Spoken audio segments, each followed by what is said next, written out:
Hello my YouTube family, welcome back to my classes कैम्फर classes. और आज हम कंटिन्यू करने वाले हैं कल के टॉपिक को, जो था एक वाइल्ड लाइफ से रिलेटेड या यूँ कहें कि वन संरक्षण से रिलेटेड टॉपिक है, जो कि बहुत बार पूछा गया और बहुत ही इम्पोर्टेंट है हर टेट एग्ज़ाम के लिए। तो हम कंटिन्यू करने वाले हैं यहाँ से। यहाँ तक मैंने आपको कल बता दिया था, आप सभी ने वो वीडियो देखी होगी तो अच्छी बात है, नहीं देखी है तो जाकर देख लीजिए। और आज हम स्टार्ट करने वाले हैं कुछ प्रोजेक्ट परियोजनाओं के बारे में, जो कि बहुत ज़्यादा इम्पोर्टेंट है। तो ये जहाँ पे इम्पोर्टेंट मैंने लिखा है, इसका मतलब है कि ये पूछे जा चुके हैं प्रीवियस ईयर में। प्रोजेक्ट सेट कब हुआ था? 1972 में। ये इम्पोर्टेंट है और ये भी पूछा जा चुका है। और हर चीज़ का कोई ट्रिक नहीं होता है, आपको ये थोड़ा अपने से माइंड में करना पड़ेगा। आप इसको डायरेक्ट लर्न कर सकते हैं, जैसा भी हो, इसका कोई ट्रिक नहीं बनाया है मैंने। तो प्रोजेक्ट सेट जो है ना, वो 1972 में आया हुआ था। शेर यानी सिंह के ऊपर यहाँ पे जो संरक्षित जीव रखे जाते हैं वो सिंह होते हैं। प्रोजेक्ट टाइगर जो बनाया गया था वो बाघ के लिए बनाया गया था। प्रोजेक्ट गजता में नाम से ही पता चल रहा है कि वो हाथी के लिए होगा। गैंडे के लिए बनाया गया था। आप सबको मैंने कल बताया था कि गैंडा कहाँ संरक्षित किया जाता है, यहाँ पर आप देख सकते हैं ऊपर, असम में, ठीक है। और फिर हम कुछ शॉर्ट जो फुल फॉर्म पूछे जाते हैं शॉर्ट टर्म्स के, वो भी बताएंगे। तो भारत में क्या चीज़ है सबसे ज़्यादा फेमस, मतलब किस नाम से है? तो सबसे बड़ा उद्यान जो है वो हेमिस हाई, जो कि लेह में उपस्थित है, वहाँ पे है। और सबसे छोटा उद्यान है जो साउथ बटन के नाम से है, जो कि अंडमान निकोबार महाद्वीप में है। प्रथम उद्यान, जो कि भारत का सबसे प्रथम उद्यान है, वो है जिम कॉर्बेट, जिसका पुराना नाम हमने बताया था आपको कल, ठीक है। और नेम ऑफ स्टेट, जो किस नाम से जाने जाते हैं। कुछ ऐसे शहर हैं या कुछ ऐसे स्टेट हैं जो कि एनिमल्स के नाम से ही जाने जाते हैं, जो वहाँ पे स्पेशली संरक्षित किए जाते हैं। तो एमपी में मैंने कल आपको बताया था, वहाँ पे एशियाई शेर वो किए जाते हैं, तो वहाँ पे सॉरी, एमपी में बाघ संरक्षित किए जाते हैं। तो एमपी किस चीज़ के लिए है? टाइगर स्टेट है। देखिए यहाँ पे मैंने आपको कल बताया था, एमपी में बाघ संरक्षित किए जाते हैं, तो टाइगर स्टेट के लिए। असम जो है वो राइनो मीन्स गैंडा, एक सिंग वाला जो गैंडा होता है उसको राइनो बोलते हैं, तो उस नाम से जानते हैं। गुजरात को लायन स्टेट यानी एशियाई शेर जो है गुजरात में संरक्षित किया जाता है, तो इसलिए इसको लायन स्टेट के नाम से जानते हैं। अब पूछता है, कई बार ये क्वेश्चन पूछा हुआ है कि WII क्या है, या WII का फुल फॉर्म बताइए, या WII जो संस्था है वो कहाँ पे है। तो सबसे पहले ये पूछा जा चुका है यूपी टेट में, तो आपको ये ध्यान रखना हो कि ये देहरादून में है WII, ठीक है। और WII का फुल फॉर्म आपके सामने यहाँ पे मैंने लिख रखा है, wild life institute of India है, ठीक है। अब है, भारत में सबसे ज़्यादा जीव जंतु यानी बायोडाइवर्सिटी जो शांत घाटी है वो कहाँ पाई जाती है, कहाँ पे है? तो वो केरल में पाई जाती है, ठीक है। रेड डाटा बुक जो होता है, रेड डाटा बुक का क्या मतलब है और रेड डाटा बुक किसके लिए होता है, ये क्वेश्चन भी पूछा जा चुका है आई थिंक 2018 में यूपी टेट में। तो रेड डाटा बुक जो है वो किस चीज़ के लिए फेमस है? तो वहाँ उस बुक में, वो एक तरीके की बुक होती है जिसमें जो भी विलुप्ति वाले एनिमल्स होते हैं ना, जिनका अभी वो एक्सटेंट हो रहे हैं, तो उनकी हम लोग एक सूची बनाते हैं, और उसके जो पेजेस होते हैं रिकॉर्ड वाले, वो पिंक कलर के होते हैं, ठीक है। तो ये पूछा तो नहीं गया, लेकिन ये आपकी जानकारी के लिए हम बता देते हैं अगर पूछा जाएगा तो। और ये जो रेड डाटा बुक है, ये बुक कौन सी संस्था प्रोवाइड कराती है? तो वो है IUCN जो है वो इसके द्वारा जारी की जाती है रेड डाटा बुक। और IUCN का फुल फॉर्म है international union for conservation of nature, ठीक है। अब आ जाते हैं एक और फुल फॉर्म जो कि इसी से जुड़ा हुआ है, WWF के बारे में आपने सुना भी होगा शायद। तो वर्ल्ड वाइल्ड लाइफ फंड के नाम से है। इसमें बहुत सारे ये क्वेश्चन भी पूछा हुआ है, और ये जो फंड है ना, यहाँ पे चेंज कर देते हैं इसका, ऐसे करके कन्फ्यूज़न वाले 4 ऑप्शन देंगे आपको, और ये यूपी टेट में आ चुका है। और अब आ जाता है UNDP पे। UNDP का फुल फॉर्म भी पूछा हुआ है, रीट के एग्ज़ाम में एक बार पूछा हुआ है, और शायद और भी किसी स्टेट में पूछा हुआ है। तो यूनाइटेड नेशंस डेवलपमेंट प्रोग्राम, ठीक है। तो इसका ये फुल फॉर्म है। ये क्या है? ये एक इंटरनेशनल संस्था है जो कि वन्य जीव संरक्षण से संबंधित है। अब आ जाते हैं green peas international. Green peas international क्या है? ये भी एक गैर संस्कारी संस्था, ये भी इंटरनेशनल है, ठीक है। ये भी अंतर्राष्ट्रीय संस्था है। और इस संस्था की स्थापना, ये पूछ सकता है कि कहाँ हुई थी, तो इस संस्था की स्थापना कनाडा में हुई थी, ठीक है। और इसका मुख्यालय ये ज़रूर पूछा हुआ है, मुख्यालय आप पढ़ लेना। वैसे ये प्रीवियस ईयर आपने जिन लोगों ने लगाया होगा उनको पता होगा कि ये यूपी टेट से आया हुआ क्वेश्चन है कि नीदरलैंड में, या फिर वो ये भी दे सकता है एम्स्टर्डम, ठीक है। तो एम्स्टर्डम में हुई थी। अब बात कर लेते हैं भारत सरकार के पर्यावरण एवं वन मंत्रालय में जो लोग काम करते हैं वन मंत्रालय के क्षेत्र में, उनको कौन से पुरस्कार दिए जाते हैं। हाँ जी, पुरस्कार के नाम भी पूछे हुए हैं यहाँ पर, और पुरस्कार का नाम तो वैसे इतना बड़ा है बट आपको ऑप्शन में प्रीवियस ईयर में सिर्फ वृक्ष मित्र करके दिया हुआ था, वृक्ष मित्र, ठीक है। तो अगर ये शॉर्ट में वृक्ष मित्र भी दे तो भी आप कहाँ जाओगे, इस ऑप्शन के साथ जाओगे। और अगर आपको इंदिरा प्रियदर्शनी वृक्ष मित्र पुरस्कार बोलेगा तब भी आप उस ऑप्शन के साथ जाओगे, ठीक है। तो ये हमारा जो भी वाइल्ड लाइफ से रिलेटेड जो टॉपिक था वो पूरा यहाँ पे ख़त्म होता है। इससे बाहर कुछ भी नहीं आएगा। आप ये पूरा टॉपिक अच्छे से कर लो और जितने भी प्रीवियस ईयर के क्वेश्चन हैं इससे रिलेटेड वो सारे इस एक पेज से आपके हो जाएंगे, ठीक है। तो एक बार अच्छे से आप देख लीजिए, वीडियो को पॉज करके आप इसके नोट्स भी बना सकते हैं।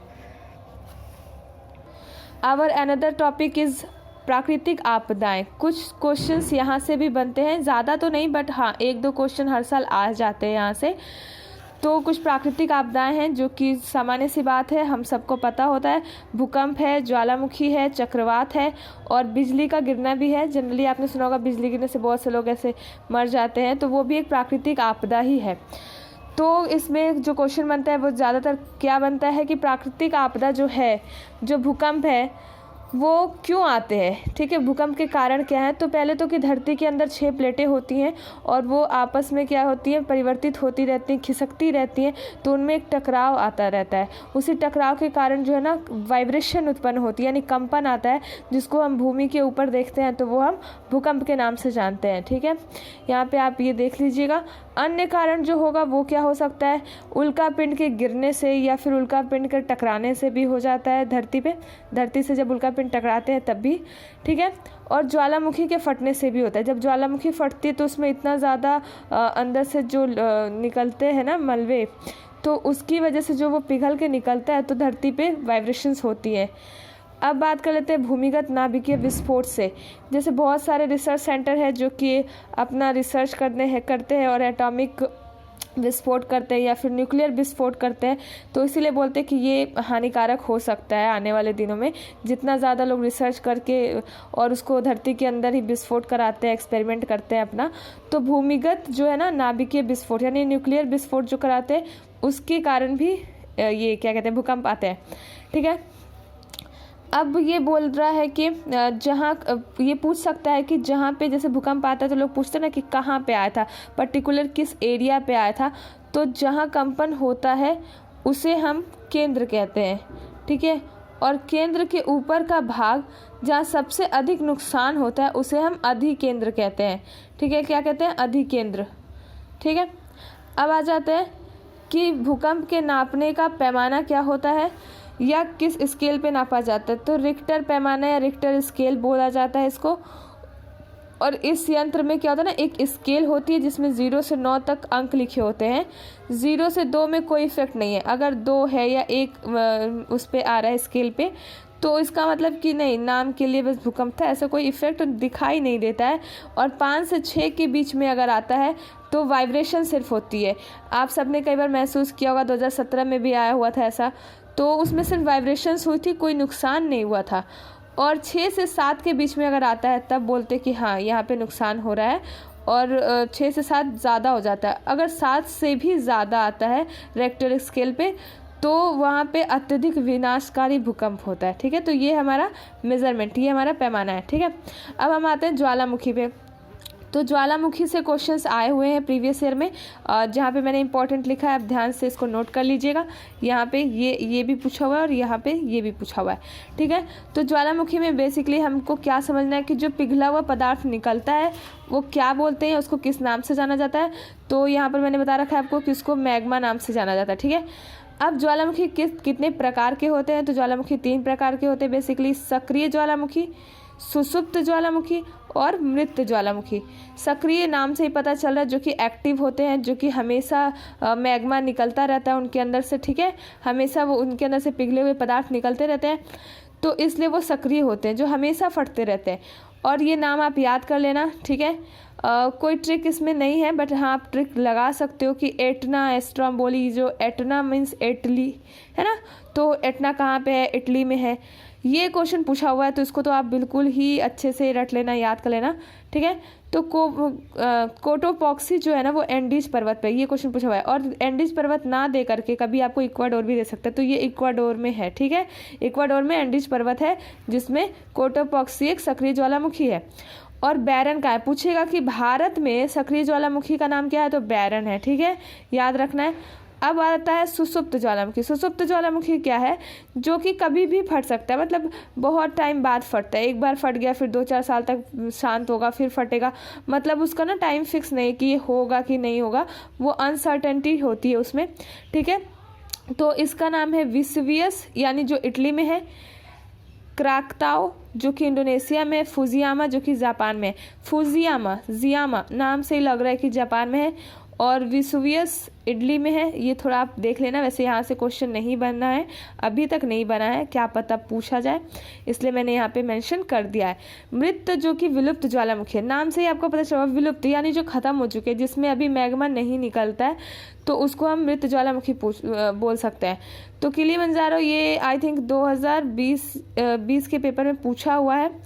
तो किलिमंजारो कहाँ पे है, तंजानिया में है, ठीक है, तंजानिया में।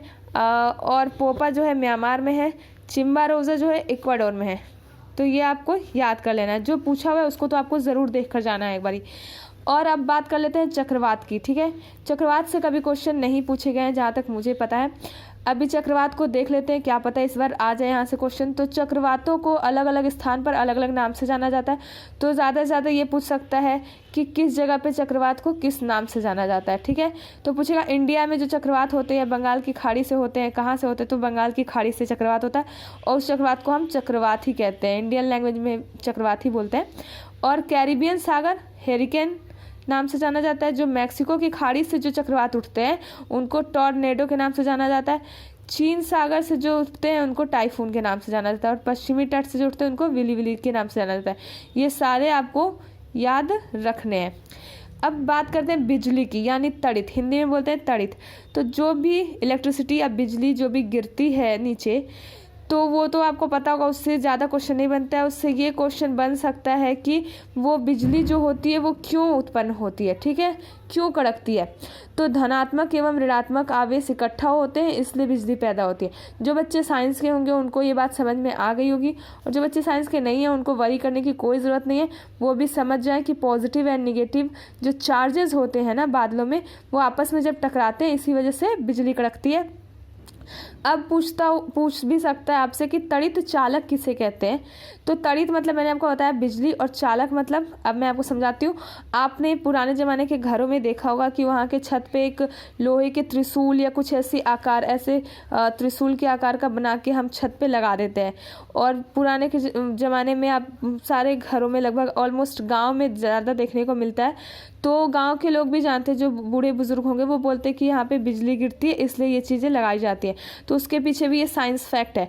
बिजली गिरती है तो वो क्या करता है, बिजली को लेकर के भूमिगत जो लगा होता है ना आपको धातु की बनी हुई, तो ये धातु का बना हुआ इमारत के ऊपर होता है, और एक सिरा उसका क्या होता है, भूमिगत होता है, धरती के अंदर होता है। तो वो बिजली को लेके डायरेक्ट धरती के नीचे पहुंचा देता है, तो उससे कोई ज़्यादा जान माल की हानि नहीं होती है। तो दैट्स इट, आप यहाँ तक कर लीजिए। ये हमारा एक चैप्टर ख़त्म होता है, और कल हम लेकर आएंगे बहुत ही इंटरेस्टिंग न्यू चैप्टर या न्यू टॉपिक जो आपकी यूपी टेट के लिए बहुत इंपॉर्टेंट होगा। सो आप लोगों के साथ मतलब अब जिनको भी ये चीज़ें नहीं मिली हैं, ये चीज़ें समझ में नहीं आई है, वो मेरी पिछली वीडियो जाकर देख लीजिए। एंड लाइक करें, कमेंट करें, सब्सक्राइब करिए, और बेल आइकन ज़रूर दबा दीजिए ताकि आपको अपडेट मिलती रहेगी, मेरी डेली वीडियो आती रहेगी। और हाँ, जिनको भी यूपी टेट देना है वो जाके अपना एडमिट कार्ड फटाक से निकाल लीजिए। Thank you.